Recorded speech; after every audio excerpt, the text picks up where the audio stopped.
Bisa di dalam hati sering-sering zikir sama Allah. Itu janji Allah. Ketahuilah hanya dengan berzikir kepada Allah hati jadi tenang. Dan ada orang, saya pengen menenangkan hati. Apa yang dilakukan? Healing. Kemana? Ke pantai, ke gunung. Dia bilang healing kayak gitu. Dalam rangka menenangkan hati. Ketika di gunung, ketika di pantai, tenang dia. Tapi ketika pulang, ada lagi perasaan tidak tenang. Orang yang punya ketenangan hati, hidupnya itu enak. Ya, hidupnya enak. Walaupun duit di tabungannya cuma 10 miliar. Itu hidupnya enak. Kenapa kok enak? Karena hati ini kalau kita merasakan hati yang tenang, walaupun gak punya uang, itu apa ya? Perasaan kita nyaman saja kan? Ketimbang orang yang mau paham, uangnya banyak, tapi hatinya gak tenang.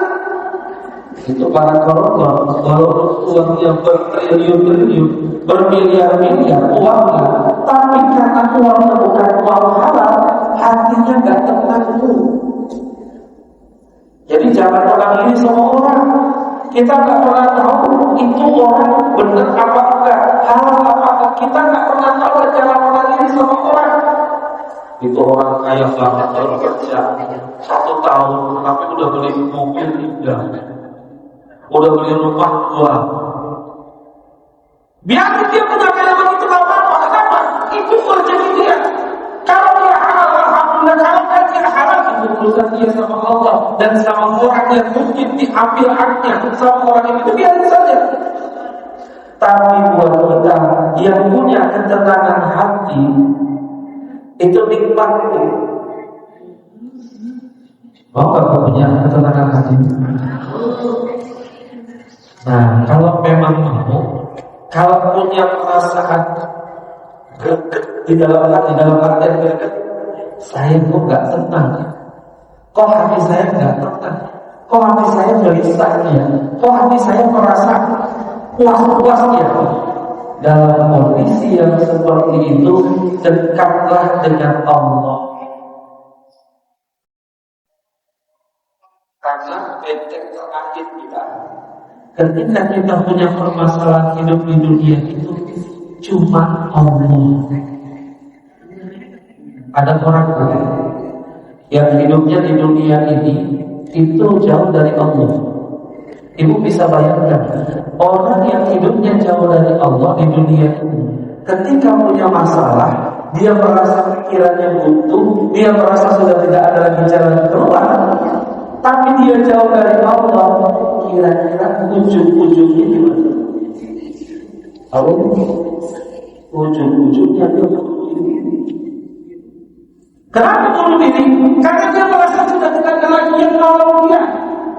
Dia merasa bahwa orang lain kalau peduli sama dia sudah tidak ada lagi jalan keluar. Akhirnya apa? Dia bunuh diri, menghabiskan hidupnya dengan cara bunuh diri.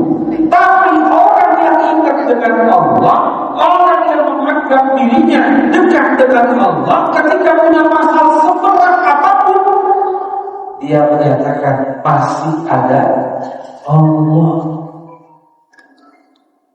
Itu dia merasa masih ada Allah. Lalu orang bilang gak mungkin ini akan bisa yang namanya ada jalan keluar. Dia yakin innama amruhu idza arada syai'an ayyaqula lahu kun fayakun. Sehingga apa? Ada ketenangan, masih ada harapan.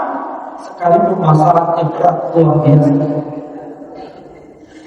Ibu tahu Nabi Zakaria. Nabi Zakaria itu seorang nabi yang hampir mirip dengan ceritanya Nabi Ibrahim. Apa yang miripnya? Nabi Zakaria itu sampai usia lanjut tidak dikaruniai anak.